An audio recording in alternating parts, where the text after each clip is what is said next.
Alright, guys, welcome to the B2C email marketing module. This is a first lesson, and this lesson is going to be about how to write killer headlines that get attention and get people to open your emails, unlike everybody else. So, with that said, let's get right into it.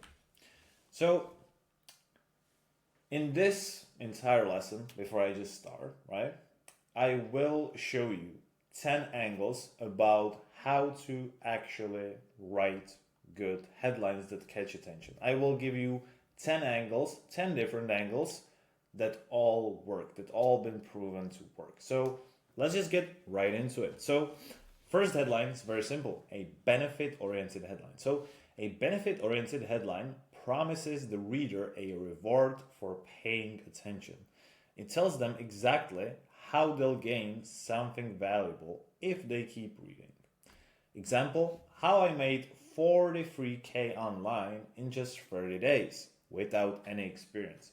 So again, I'm telling them what, I'm not telling them how, right? I'm just telling them the payout. And why it works? Because it's direct and shows the reader what they can expect. Now, how to use it in your own headlines, in your own business. Think about the biggest benefit your audience wants. Again, this all depends on your research. Whether it's making money, saving time, or improving their health, and use that as the focus of your headline, right? And obviously, you cannot make stuff up. You have to decide what's the biggest benefit they want simply, okay, by paying attention to the research and by researching everything about them. Science-based headline. Numbers and research make your headline feel credible. These headlines grab attention by offering facts that back up your claims. Example, 93% of people don't know this secret about saving money. Now, why it works? Simply, super simple. People love stats because they feel trustworthy and specific, which makes them want to learn more. Now, how to use it in your own headlines. Include surprising numbers or studies in your headlines. Studies specifically work very well because scientists have a lot of social proof and a lot of respect from people. Super simple. Find a statistic that's relevant to your topic and frame it as something your audience must absolutely know. Fear headlines. Now, like it or not, people are more motivated with the fear than they are with the possible benefit, right? If I tell you do this to be healthy, or if I tell you do this to avoid stroke, or do this to avoid high cholesterol, I'm 100% sure you will do more to avoid pain than to gain benefit. And the reason for that is super simple. It is simply because we as humans are wired for survival, right? We are wired for survival. And we'll do more to survive than to become better. Super simple, right? An example, stop doing push-ups immediately. Here's why. So, fear-inducing, like what could possibly happen, right? And why it works, I've already told you. So, super simple. Let's get into the next one. Mystery headlines. A mystery headline teases just enough information to spark curiosity, but it doesn't give everything away. Not giving everything away is the secret here. It makes readers want to uncover the secret. Example, you won't believe what happened when I quit sugar for a month. Why it works? Super simple. People are naturally curious, so they will keep reading to satisfy that curiosity. How to use it? Think about the most intriguing part of your story or offer and hint at it without revealing the whole answer. Super simple. Relevancy headlines. Relevancy headlines tie into current events, trends, or seasonal topics. They feel urgent and important because they relate to what's happening right now. So you could use, presidential election, right? So Trump's secret to success, right? Um, you could use Olympics, right? Or Cristiano Ronaldo, right? Or Messi, whatever, right? They're relevant right now. Or, you could say like Ronaldo's app secrets, top seven, top seven app secrets of Cristiano Ronaldo, right? Pattern interruption headlines. So these headlines surprise the reader with something unusual, shocking, or unexpected. They're designed to make people stop and think, wait, what the hell is this? Example, my dad is younger than me. Here's how, here's why. And why it works, the unexpected twist grabs attention and makes people curious enough to keep reading. And how you use that, super simple, right? So if I say my dad is younger than me, they're gonna be like, what the hell is this, right?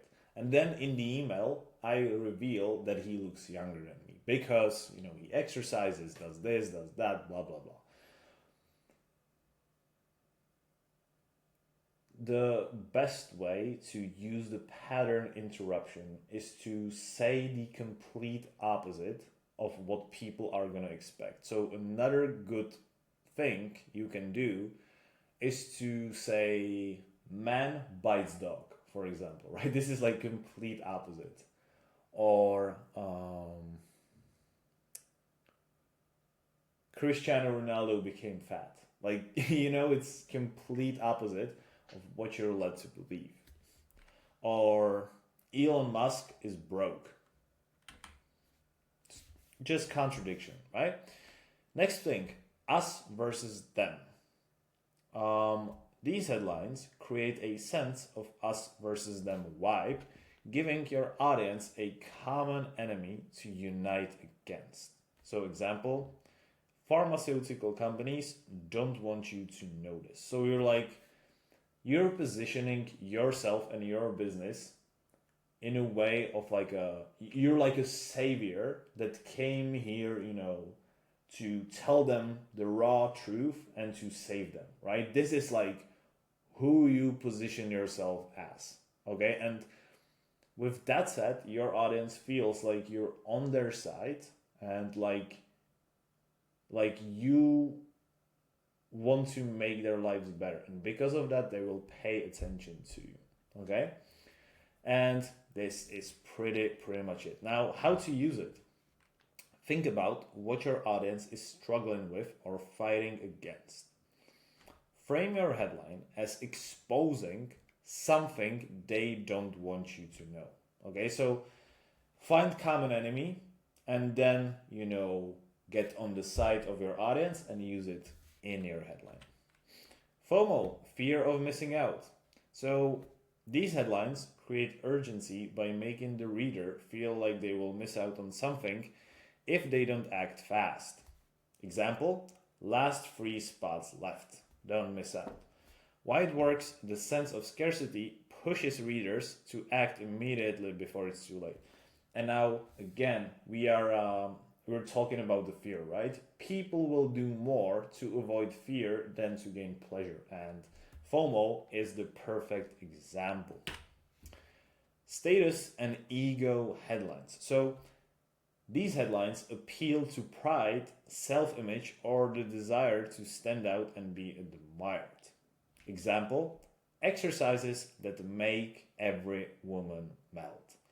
So you tell them these are, the gym exercises that will just, make every single woman fall on their knees and be like, oh God, this is guy of my dreams or whatever. So yeah, you're appealing on their ego. You're supporting the ego of the reader. You tell them, do this, and she's gonna love you, right? And again, why it works, it promises readers a way to feel confident and powerful, appealing directly to their ego. Now, how to use it? Just simply think of how your audience wants to feel. Do they want to feel successful, attractive, respected? And then tie the emotion to your headline. Next thing, imagine if these headlines get your audience to picture their dream scenario. They're emotionally powerful because they make the reader focus on what they truly want. So let's just say, right, you say something like this. Imagine retiring your parents and giving them the life they deserve. Imagine if this happens. What would it feel like? If you give them this type of headline, they are going to... The most important thing in sales in general is to provoke emotion, because like I've told you, people buy based on their emotions, and then they justify these emotions with logic, not the other way around. So you want to make them emotional first, and great way to make them emotional is to make them imagine something they truly want. Super simple. Now, your action steps. Use every single angle I taught you in this lesson to write at least 3 headlines about the product you picked at the beginning of the course. So you're gonna write 30 headlines in total, right? You're gonna pick your product, and then you're gonna use each angle, and with this one particular angle, you're gonna write 3 headlines about your product, and you're gonna do it for all of the 10 angles. Okay, so yeah, that's pretty much it, and I look forward to see you in the next lesson.